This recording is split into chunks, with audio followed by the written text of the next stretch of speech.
평범한 우리의 일상에 예기치 못한 일들이 발생할 때가 참으로 많이 있습니다. 마치 잔잔한 호수에 돌이 던져지듯 참으로 고요하기만 했던 일상인데 우리의 감정이나 상황들이 요동치기 시작할 때 말입니다. 전 최근에 그러한 일들을 참으로 많이 겪었었는데요. 고요한 밤, 깊은 잠에 빠져 꿀같은 휴식을 취하고 있는데 어디선가 세미한 소리가 들려옵니다. 윙. 처음엔 그 잠결에 이게 도대체 무슨 소리인가 하다가 이내 온정신이 바짝 뜨며 짜증이 확 올라오기 시작하죠. 아, 또 모기구나 하고 말입니다. 어느 날은 한밤에 아내가 2번, 제가 또 2번 그렇게 모기를 잡은 밤도 있었습니다.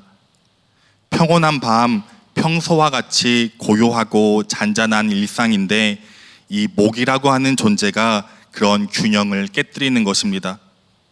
그 작은 존재로 인해 삶의 주기는 뒤틀리고 그날 밤은 좋지 못한 기억으로 새겨지게 된 것이죠. 그런데 참 재밌는 것은 인생은 언제나 이러한 변수들로 가득하다는 것입니다. 거대한 틀 안에서 우리는 자고 일어나고 먹고 일하는 그런 일정한 주기와 패턴을 따라 살아갑니다. 하지만 삶이란 그리 단순하지는 않습니다. 순간순간 우리를 찾아오고 우리에게 개입하며 일상을 튀어오르게 만드는 그 무언가가 침투하는 것입니다. 유대인 신학자 아브라함 요슈아 헤셀은 세상에서 일어나는 이러한 모습들을 가리켜 과정 그리고 사건이라고 이름하였습니다. 이 과정이라고 하는 것은 그러합니다. 정해진 패턴에 따라 정기적으로 발생합니다. 예를 들어 삶이라고 하는 것을 볼 때 삶이란 태어나고 또 자라고 성숙하고 그리고 끝내 소멸하는 그런 일정한 과정들을 거치게 되죠. 그런데 이 사건이라고 하는 것은 이런 과정 위에 침투하여 갑자기 우발적으로 발생합니다. 특수하고 예측하지 못하는 행위들, 어떻게 설명할 수 없는 것들이 확 침범하는 것입니다. 그런데 하나님의 나타나심, 즉 온 만물을 창조하시고 운행하시며 그것을 다스리시는 하나님은 과정이 아니라 바로 사건으로서 나타나십니다. 전혀 변할 수 없고 그 어떤 것도 꿈꿀 수 없는 상황들 속에서 때론 주어진 운명처럼 비켜갈 수 없는 길을 걸어가고 있는 사람들에게와 평범한 일상 속에 안연한 삶을 살고 있는 사람들에게, 다시 말해 과정 속에 살아가는 사람들에게 하나님은 늘 사건으로 나타나셨습니다. 그래서 사람들은 하나님의 그 위대한 나타나심의 사건들에 대하여 이름을 붙였습니다.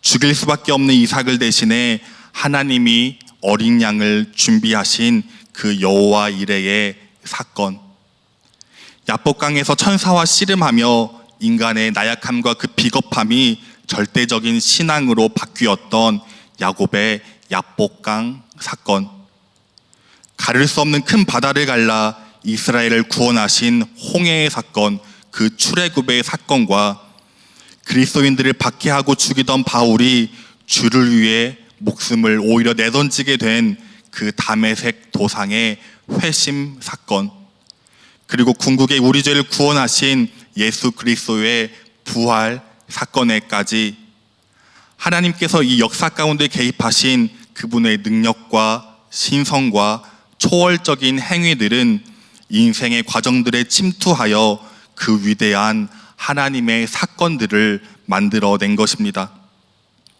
이는 마치 매달려 있는 종과도 같습니다. 종이란 그렇습니다. 어느 한 점에 고정되어 미동 없이 오랜 시간들을 흘려보내고 있습니다. 그런데 하나님께서 그 종을 땅 하고 울리십니다. 그러자 차갑게 식어진 그 쇠붙이가 울고 떨며 많은 이들의 가슴에 공명을 일으킵니다. 그렇게 과정에는 별다른 의미를 붙이기 어렵지만 하나님께서 침투하신 그 사건들은 지나간 뒤에도 여전히 의미를 남깁니다. 그것은 과거가 아니라 여전히 지금도 우리에게 울리고 있는 매혹적인 신비요, 참으로 오래되었지만 여전히 새로운 오래된 현재입니다. 그렇게 그 사건들엔 창조주 하나님의 그 무한한 능력의 작은 일부가 반짝이고 있으며 우린 그 사건들 속에서 하나님의 그 영원의 잔상을 봅니다. 그리고 우리를 향한 그 영원한 아가페적 사랑이 지금도 우리를 향해 흐르고 있음을 경험하게 됩니다. 그래서 이는 또한 마치 모자이크와 같은 느낌을 줍니다. 성경에 있는 그 무수한 사건들, 그것들을 하나하나 또 하나하나 붙여보면 우리는 하나님을 온전히 알 수 없지만 하나님의 얼굴이 어렴풋하게 모자이크처럼 우리에게 드러나 보이기 시작하는 것입니다.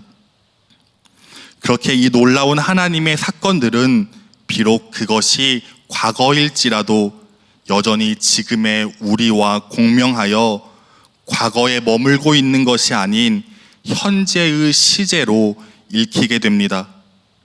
이는 참으로 놀라운 신비인데 그로 인해 성경의 말씀에 전 인격이 부딪혀 닿은 사람들, 즉 우리의 신앙으로서 성경과 만나는 사람들에게 성경의 문자는 더 이상 고정되어 끝나버린 과거가 아니라 하나님이 그 속에서 현재 시제로 읽히며 지금도 역사하고 계심을 경험한다는 것입니다.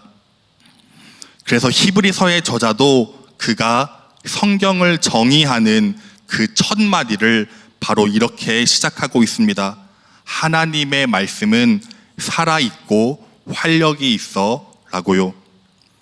성경을 정의하는 그 첫 정의가 이렇듯 그 살아있음이라는 것은 그분의 영원한 능력과 신성이 이 세상에 부딪혀 남아있는 그 사건들은 여전히 생동하고 있는, 그리고 지금도 우리에게 역사하고 있는 창조주의 숨결이라는 것입니다. 그런데 이러한 사실들은 우리에게 한 가지 요구를 하게 됐는데 그것은 바로 이제 그 사건에 접속하라 하는 것입니다. 하나님께서 나타나시며 역사하신 그 사건들에 접속되는 것, 그를 통해 지금도 여전히 우리 삶에 침투하시는 그 하나님의 현존을 경험하며 우리의 그 흔한 일상을 위대한 사건으로 뒤덮을 것을 우리에게 요구한다는 것입니다. 그럼 여기서 그런 질문을 하게 됩니다.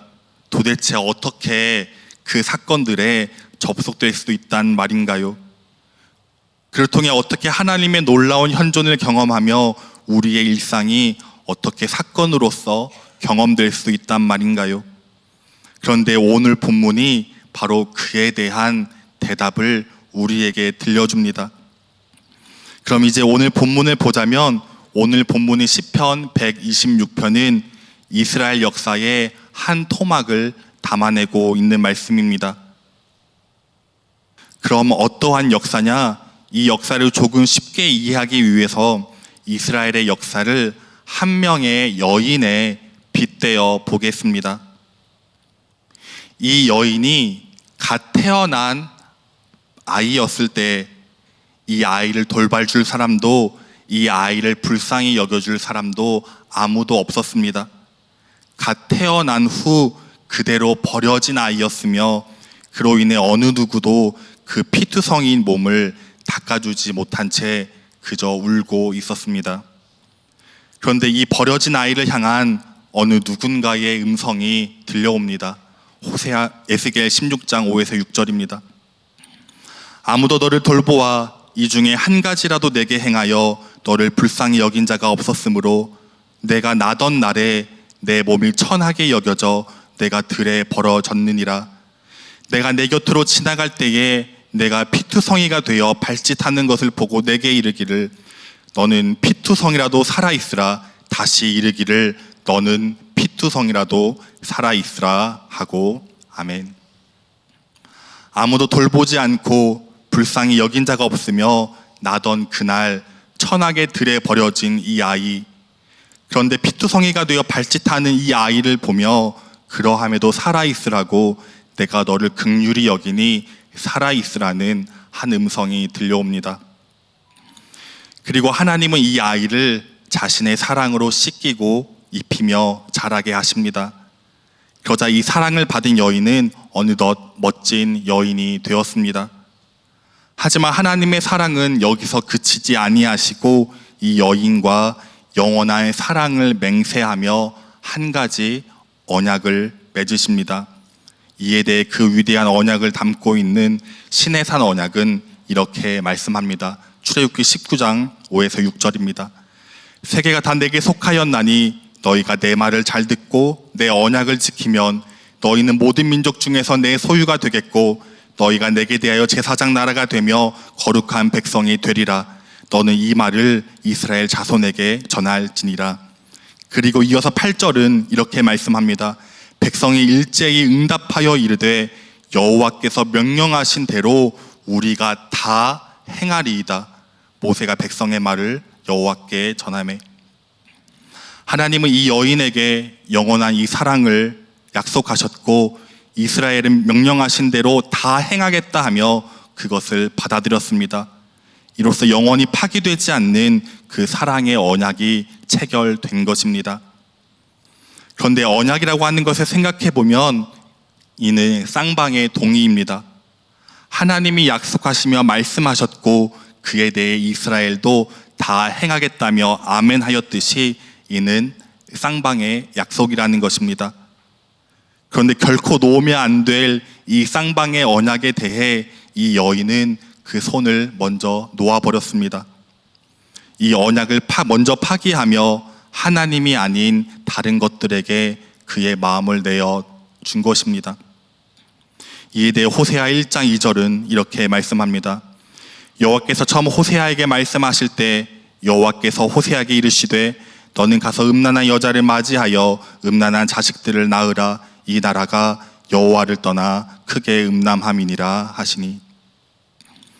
서로가 동의하여 응답하였던 결코 깨지면 안 되는 이 언약에 금이 가게 되고 이렇게 끝내 깨지게 되었습니다. 그렇다면 이제 남은 결론은 간단합니다. 이 혼인은 무효가 되는 것입니다. 한번 깨져버린 신뢰는 복구될 수 없으며 남편은 이혼 증서를 써서 이 여인을 내쫓아버리고 그렇게 끝내버리면 종결될 일입니다. 그렇게 이스라엘도 하나님께 대하여 쫓겨나게 되었습니다. 그가 누렸던 영화, 그가 가지고 있었던 그 아름다움, 영원할 것만 같았던 그 모든 것들이 무너지며 또 빼앗기게 되었습니다. 하나님의 임재의 상징이라는 그 솔로몬의 아름다운 성전도 시온산 위의 그 견고한 성벽도 다 허물어져 버렸습니다. 그렇게 이 여인은 버림받은 바 되어 바벨론에 의해 멸망당하게 되었고 심지어 그 고국을 떠나 바벨론으로 포로로 끌려가게 되었습니다. 그리고 바로 이 비참한 현실을 노래한 시가 이렇게 들려집니다. 시편 137편입니다. 우리가 바벨론의 여러 강변 거기에 앉아서 시온을 기억하며 울었도다. 그 중에 버드나무에 우리의 수금을 걸었나니 이는 우리를 사로잡은 자가 거기서 우리에게 노래를 청하며 우리를 황폐하게 한 자가 기쁨을 청하고 자기들을 위하여 시온의 노래 중 하나를 노래하라 함이로다. 우리가 이방 땅에서 어찌 여호와의 노래를 부를까? 예루살렘아, 내가 너를 잊을진대 내 오른손이 그의 재주를 잊을지로다. 내가 예루살렘을 기억하지 아니하거나 내가 가장 즐거워하는 것보다 더 즐거워하지 아니할진대 내 혀가 내 입천장에 붙을지로다. 이 얼마나 비참한 애가일까요? 바벨론에 의하여 멸망당한 나라의 백성들이 고국을 떠나 그곳에 포로로 끌려갔습니다.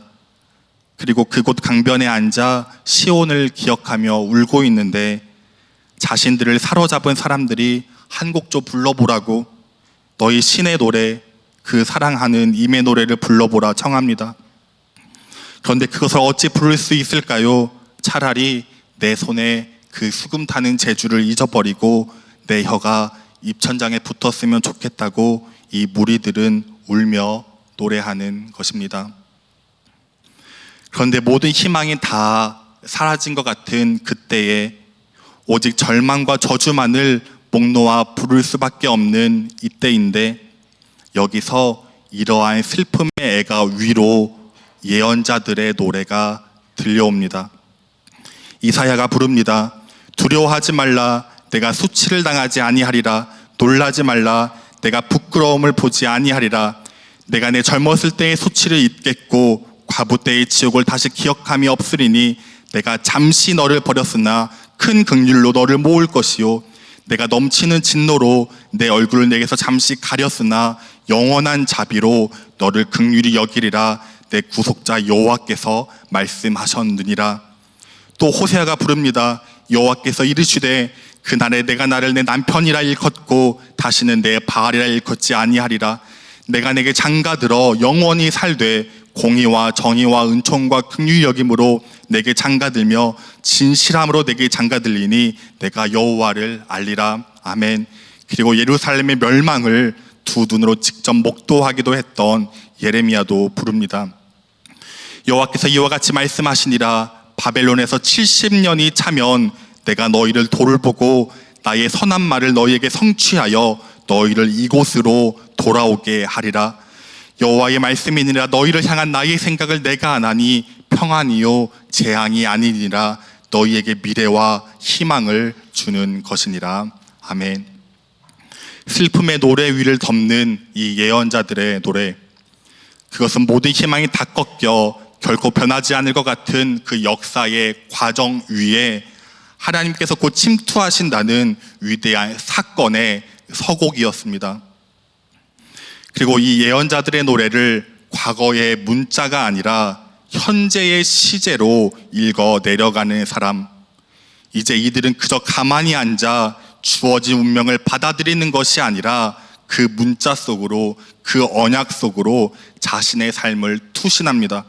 바로 눈물로 씨를 뿌리는 그 행동을 한 것입니다. 오늘 본문의 사람들이 바로 그러했습니다. 바벨론의 강변에 앉아 슬피 울던 이 사람들은 단지 구전으로 또는 문자로 전해오던 이 예언자들의 희망의 노래를 그들의 가슴에 품습니다. 그리고 행동합니다. 이들은 자신의 죄를 철저하게 회개합니다.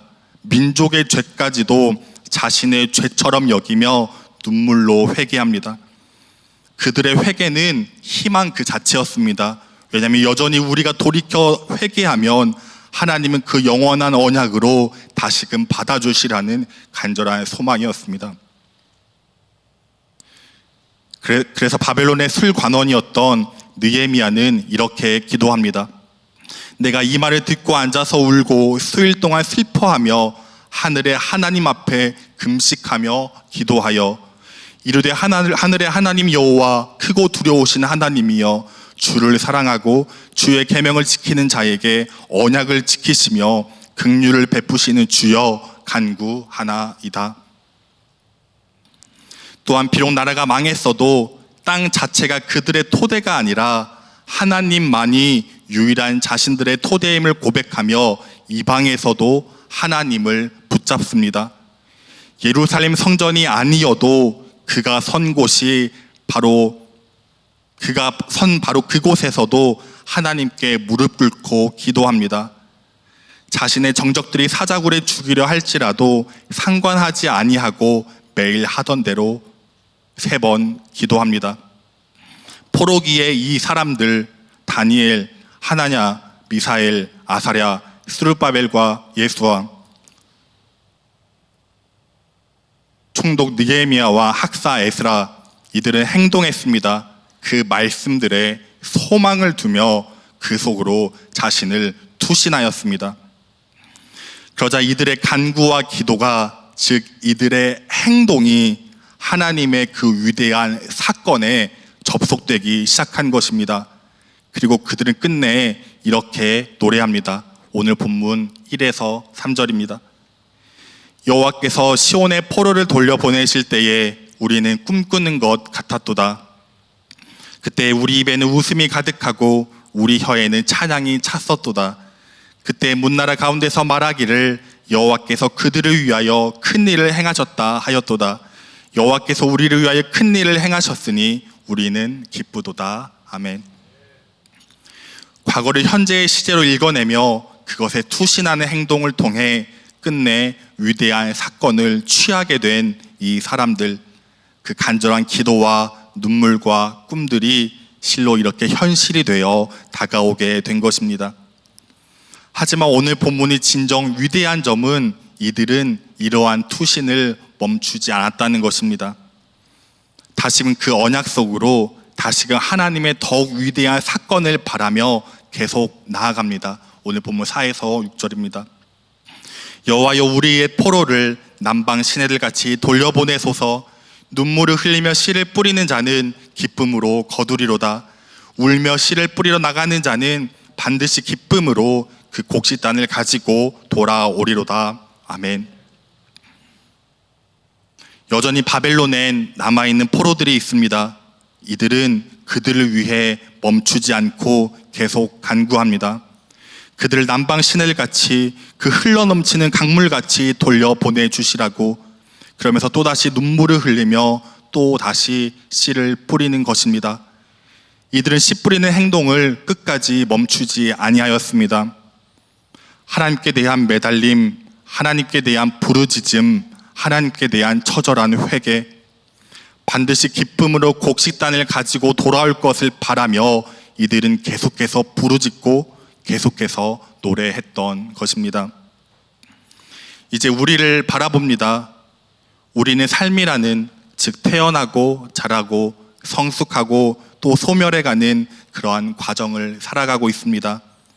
그리고 우리는 이러한 과정 속에서 하나님께서 침투하시는 바로 그 사건이 일어나길도 소망하고 있습니다. 그런데 이 사건과의 만남은 그냥 이루어지지 않습니다. 먼저 말씀에 부딪혀야 합니다. 그리고 그 말씀에 대한 우리의 충성, 즉 우린 행동해야 합니다. 하나님께서 이스라엘과 맺은 쌍방의 언약처럼 변하지 않는 하나님은 영원히 그 언약을 붙드시고 거기 계시기에 하나님 편에서는 하실 일이 아무것도 없습니다. 우리가 해야 할 일만 남은 것입니다. 그리고 우리가 행동할 때 바로 그때 비로소 사건이 완성되는 것입니다. 그리고 하나님께서 오늘 본문을 통해 말씀하시는 바가 있습니다. 예언자들의 그 오랜 노래들을 가슴에 품으며 절망 가운데서도 소망을 품고 회개하며 매달리며 붙잡으며 나아갔던 포로기의 그 사람들, 그들이 그렇게 흘린 눈물의 씨는 진정 기쁨의 단이 되어 돌아왔습니다. 그럼 지금 우리에게 하나님은 어떠한 요구를, 어떠한 행동을 요구하시고 계실까요? 오늘 이 말씀이 여러분들에게 묻습니다.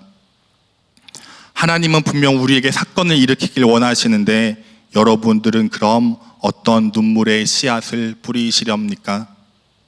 저마다 이 말씀이 여러분들의 마음에 부딪혀 행동하고자 하는 그 무언가가 있을 것입니다. 그럼 머뭇거리기보다는 말씀에 반응하여 진정 그것을 실천해 보시길 바랍니다. 우리의 응답과 반응이 진실로 사건을 완성하기에 그 간절한 눈물로 씨를 뿌릴 수 있는 여러분들이 되길 바랍니다. 특히나 지금 우리는 153 새생명 잔치를 앞두고 있습니다. 잠시 이제 말씀 후에도 태신자를 작정하는 시간을 갖습니다. 그런데 그런 생각이 들 수 있습니다. 단지 명단에 이름을 적는 행위가 도대체 무슨 의미가 있냐 말입니다. 전도할 사람 그냥 여기 내 마음에 있고 내 머리가 기억하고 있는데 이런 작은 움직임이 무슨 의미가 있냐 말입니다. 하지만 이런 작은 우리의 행동이 거대한 사건으로 다가오는 그 서곡이 될 수 있습니다. 행동할 때 그 행동이 사건을 완성하기 때문입니다. 하나님은 우리 없는 하나님이길 원치 않으셨기에 우리의 응답이 하나님의 역사를 이루도록 만들어낼 것입니다. 마지막으로 한 이야기를 하며 말씀을 마무리하고자 합니다. 어느 선교단체에는 전도에 관한 이런 이야기가 전해지고 있습니다. 한 사람을 전도하기 위해서는 총 5사람이 필요하다고요. 한 사람이 복음을 받아들이고 예수님을 만나기 위해서는 그에게 복음을 전할 5사람이 필요하다는 것입니다. 그런데 이 말이 또 의미하는 바는 내가 복음을 전했지만 만약 그 사람이 받아들이지 않는다고 해도 전혀 낙심할 필요가 없다는 말입니다. 왜냐하면 그건 우리가 1에서 4번째 사람 중 한 명이었다는 말이니까요. 또 복음을 전했는데 그 사람이 한 번에 복음을 받아들이고 하나님을 단번에 영접했을 수도 있습니다. 그럴 땐 또 내가 좀 능력 좀 있네, 내가 말빨과 영성이 있구나 할 수 없다는 말입니다. 왜냐하면 나 이전에 그 사람에게 전심전력으로 다가가 그를 위해 기도하며 간구했던 1에서 4번째 사람이 있었다는 것이니까요. 그러니 우리에게 필요한 것이 있다면 바로 행동입니다. 비록 우리의 외침이 태신자들의 마음에 닿지 않아도 괜찮습니다. 우린 우리의 바통을 다음 사람에게로 넘깁니다. 하나님의 때와 시간에 반드시 열매 맺으실 것을 소망하면서요. 저에게도 이 마지막 5번째 주자가 된 경험이 있었습니다. 제가 대학 때 그 전도 중심의 선교단체에서 활동을 하고 있었는데 사역리를 들고 돌아다니며 참 많은 사람들에게 복음을 전하곤 했습니다.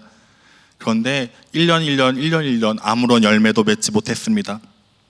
그러다 문득 내가 졸업 전에는 반드시 한 영혼을 전도할 거라고 그렇게 결단하며 전도를 쉬지 않았습니다.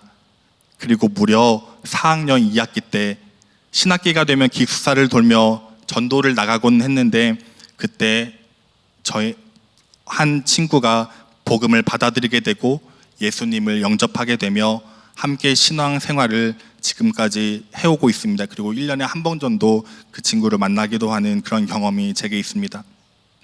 하지만 전 제가 그 친구에게 나아가기까지 그 친구의 마음을 두드렸던 수많은 주자들이 있었다고 생각합니다.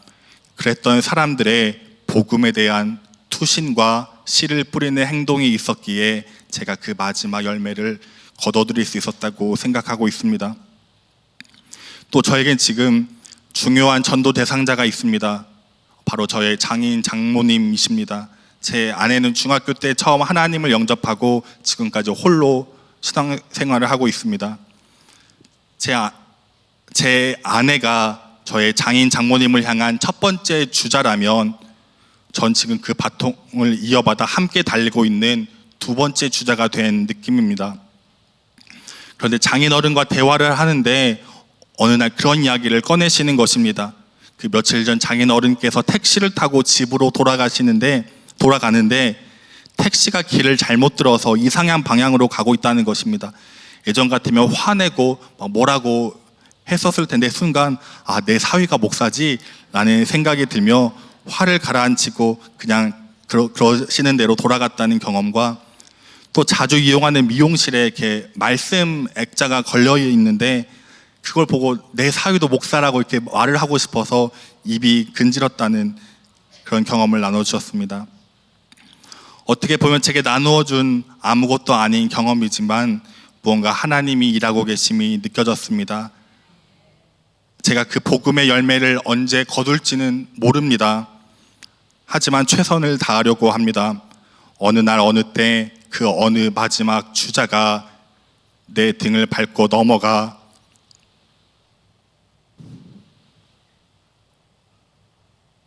그 두 분의 마음의 문을 펼쳐 열 것을 소망하면서 주어진 이 트랙을 전심전력하려고 합니다.